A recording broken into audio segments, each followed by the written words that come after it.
Hello interwebs and welcome to my channel. So, if any of you watched my top 20 movies of 2020, I didn't even plan that, by the way. I just realized, oh yeah, I'm doing 20, it's 2020. Look at me, I'm a good YouTuber.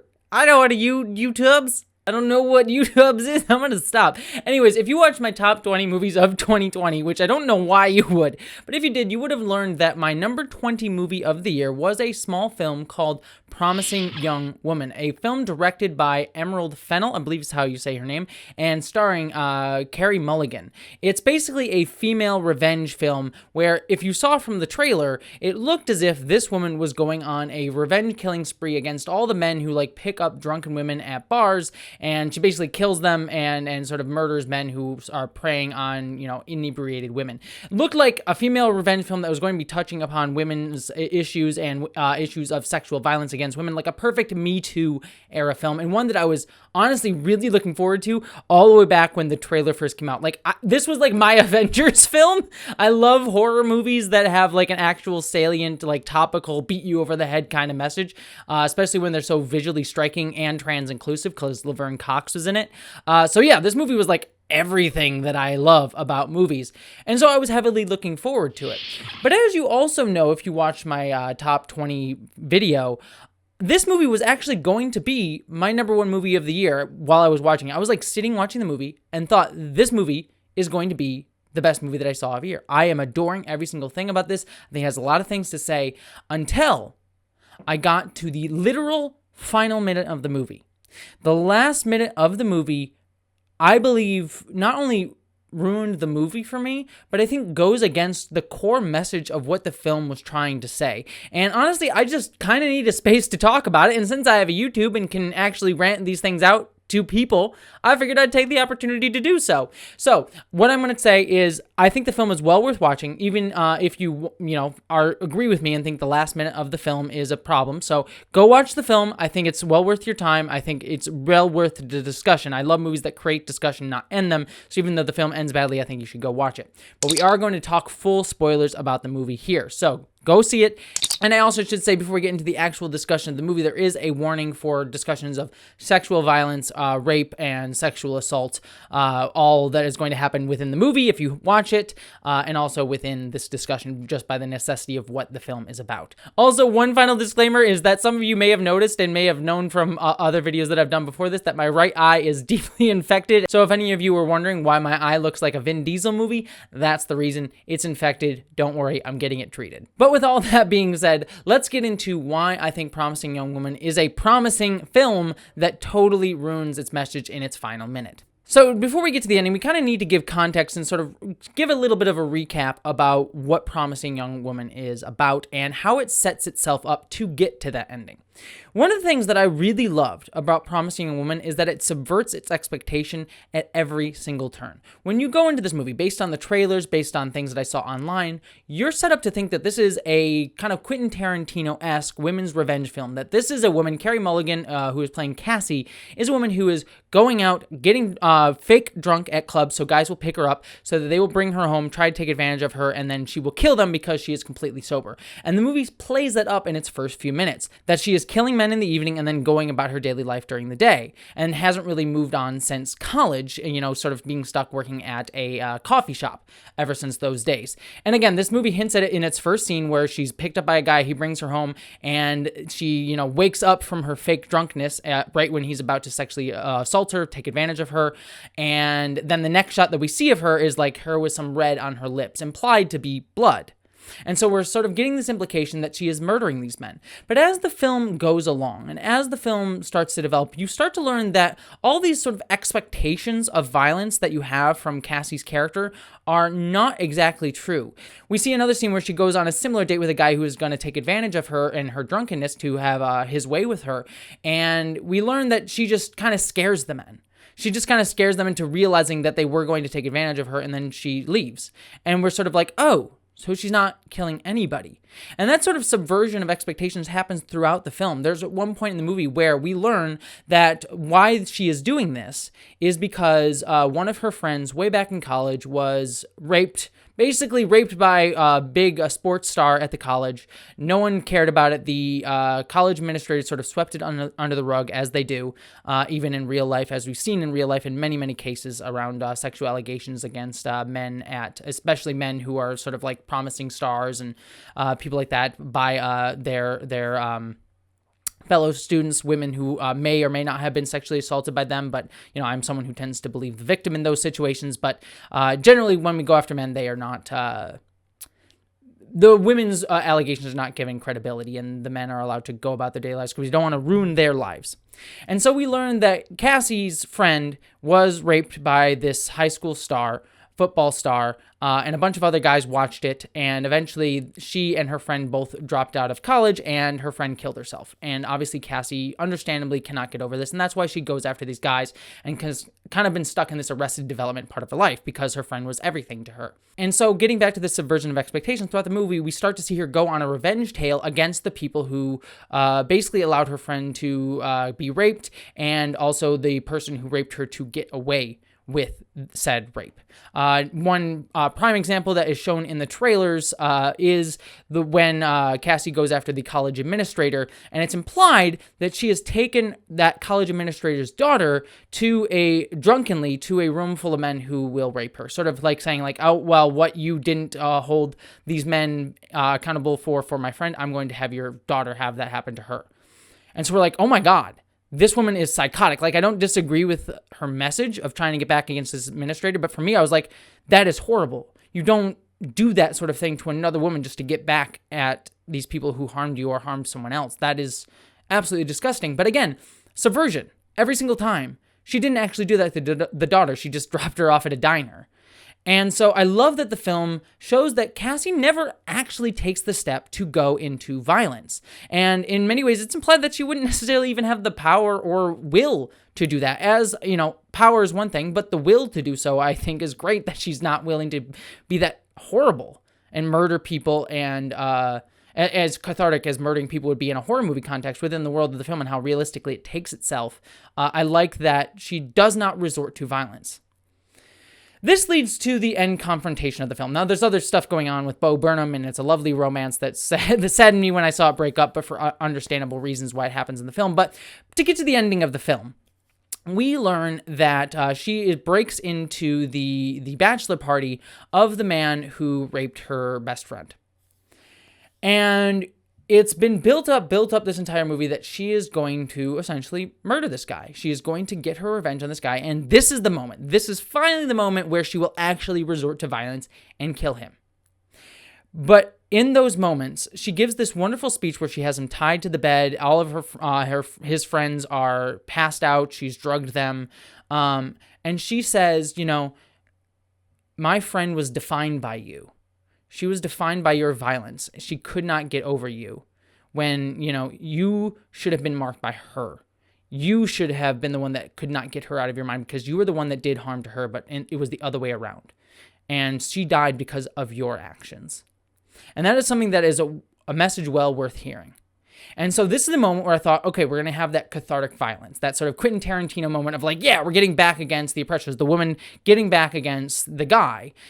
Which would have been a fine ending for the film, but I think the film actually took a smart move here, and this is not the ending that I'm talking about that I had a problem with. This I actually was saddened by, but liked for what it's had to say. In this moment, right when she says that, she goes to mark him with his name, like tattoo her friend's name on the guy's chest, and he suffocates her to death. He breaks loose of his chains, and he suffocates her to death. And it is a hard scene to watch. But ultimately, I agree with what the director said. The director spoke about the scene and why she chose to go with this ending and why she wrote this ending.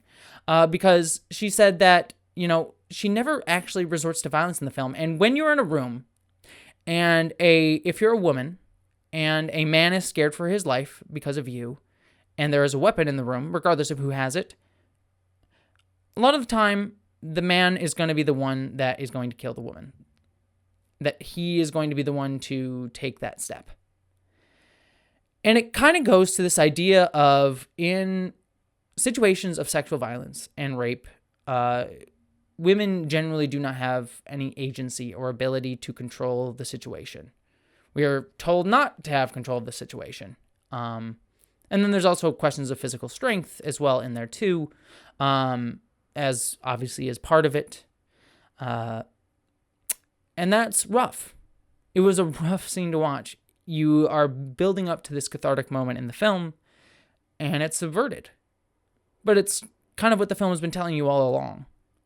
That she is not a woman who has the capability to do these things, either physically or even just who she is. Yeah, she's a bit messed up, but she ultimately does not want to do that type of violence. She does not want to enact it on others. And ultimately, that ending to me felt very true to the themes of the movie and the themes of sexual violence and rape and harassment that, this man still wins in the end. That he kills her, they burn her body horrifically, and he goes to get married. And he essentially just gets away with the whole thing. And that rang true to me.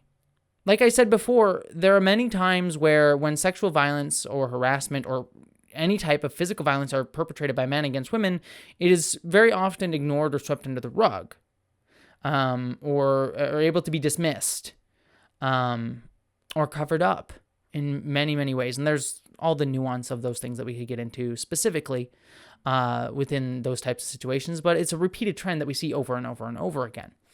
And so, again, while I thought that ending was saddening, I found it to be understandable why the director would want to go that way with the themes of the film. Until the last minute. The last minute of the movie, we learn that it could be implied that, this was a backup plan, but I'll get to my reasons why I don't think it was a backup plan, why it was her plan all along. We learned that she had sent a text to the police and to everyone in, all of the guys who raped her friends, her friends, his wife. She had pre-planned texts to basically say, hey, this guy murdered me and he killed me. And so she anticipated that she, at the very least, might die. What leads me to believe that this was her actual plan, that she always intended to die, was that she sends video of this guy raping her friend to this lawyer that she had met earlier in the film. A lawyer who had actually worked against, who had prosecuted women who had made allegations against men who had raped them and who felt guilty about it. And so she sent that evidence to him. And it's implied that the guy's going to be arrested for her murder and possibly prosecuted for the rape several years ago, if it was still in the statute of limitations era. So that's the implication at the end of the film. And like I said, I believe that she planned to do that because she sent the evidence to the lawyer. If she had planned to murder him and get away with it, she would not have sent evidence and evidence stating that she was the one who had murdered him. If she had planned to get away with it, if she had planned to get away with this, she would not have sent that message before she went, because that would have implicated her in the murder, unless she wanted to get caught. But I highly doubt that. It is possible that it was a contingency plan, but I do think this was her plan. And what bugs me about that, and this is where it ruins the entire message of the film for me, because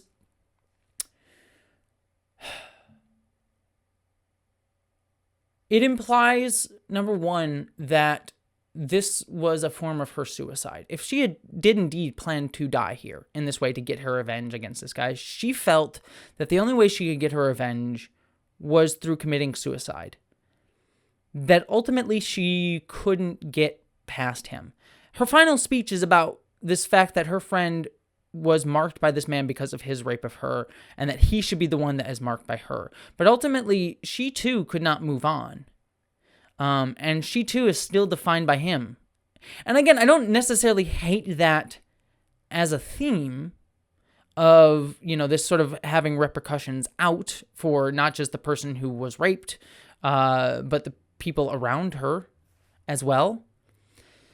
So I don't mind that all that much. But it leads me to my next problem with this ending, is that it's played as triumphant in the movie. It's played as this gotcha moment. because there's like this whole other stuff going on here, along with like stuff with Bo Burnham's character, but it's played as like this big triumphant moment, like, this is the way she's gonna get back at him, and this was their plan all along, and yeah, this is our cathartic moment. And it read to me like, oh, this was the director trying to have her cake and eat it too, to try and have that message of like, oh, she's going to die at the end, she's gonna like not be able to triumph over this, over male violence in any way, despite her best efforts. But then we want to kind of have that cathartic moment too. We want to have this like fun, feel good kind of ending. And so it read to me like you're trying to have your cake and eat it too, and not actually like doing the work to just say like, yeah, this is what it is. It's trying to leave the audience with this feel good moment, this like, yeah, gotcha moment. It reads, I don't know if this was the intention or not, but it reads like a studio executive saying like, you don't want to leave them depressed. Leave them with like something good and happy at the end, as happy as it can be given that situation. And so it just sort of reads like, oh yeah, it's this triumphant moment, but that's not what happens. And in many ways too, this guy probably could still get away with it. We don't see the trial or anything, and there is a mountain of evidence, but as I've said before, and as we saw in the movie itself, even if men, like there are evidence against men, they can still get away with it. It would have been much powerful if she had been able to give evidence and say things about this guy to an actual court. That would have been more powerful, and would have been, less, if we got a whole courtroom drama at the end of this movie, it would have been less, punchy, but it would have felt more true to what actually happens in life and like the themes of the film of like trying to realistically portray how this sort of violence works in a sort of heightened, stylized kind of way. But ultimately, it kind of just undermines that message because you're trying to have this cathartic, feel-good moment at the end of the film. And ultimately, at the end of the day, it just kind of just rubs me wrong, too. I don't necessarily mind the ending where she dies. I would have liked that catharsis of like, yes, she wins and gets back. That would have felt like a triumphant Me Too era film. But ultimately, I get that that's not what the message of the movie is.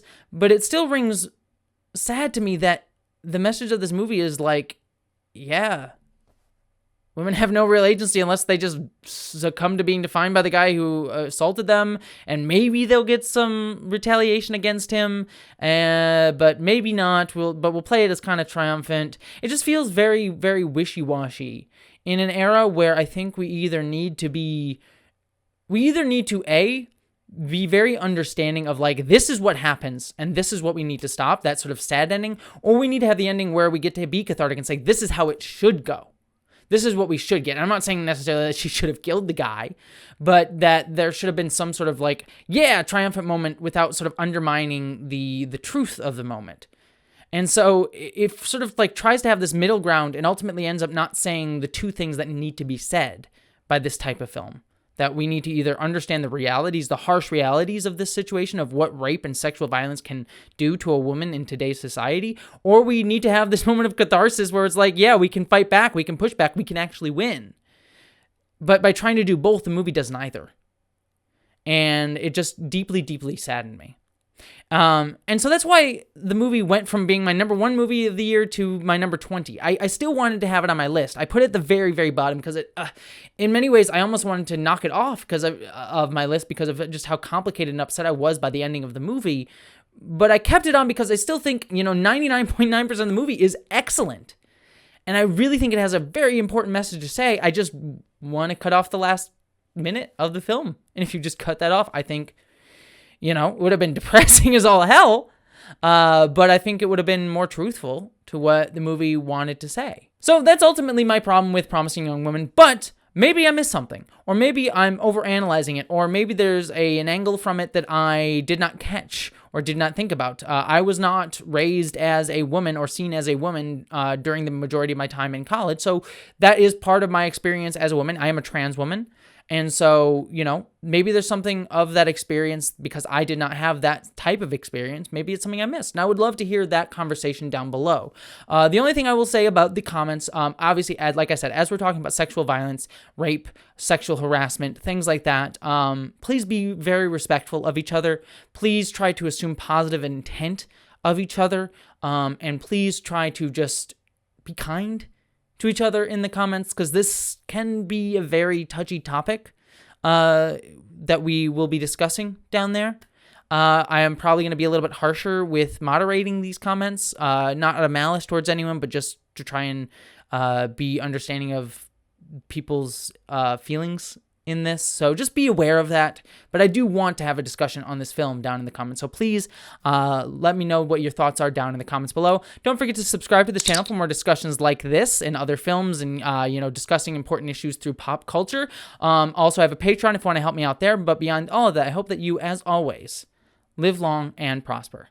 Thank you so much to all of my patrons who are helping me achieve my dream of doing this full time, and especially a thank you to Catherine Lambeth, Miranda Janelle, Ashley Allen Bokikio, Eli Berg-Moss, Ashlyn Solstice, Michael D., Greg Gillum, Stephen Kleinard, Chamomile T., Ulysses the Pagan, Randy Thompson, Boyd and Mary Beth Earl, Wellington Marcus, Stephen Schuhart, Wayne Twitchell, Roar, Ish the Mad, Dominic Noble, Buttoneer, John Steele, Michael Beam, Jedi Indiana Jones, William Stewart, Gavin Robinson, Nathan Olson, BBD, Amanda Ronye Adanya, The Sir Spence, Jason Knott, Hannah F., Andrew Jorgensen, Maeve, Jasmine, Skylar Gray, Sean Piper, Andrew K., Bree Beecher, Subraxis, Jane Packard and Chloe Dollar,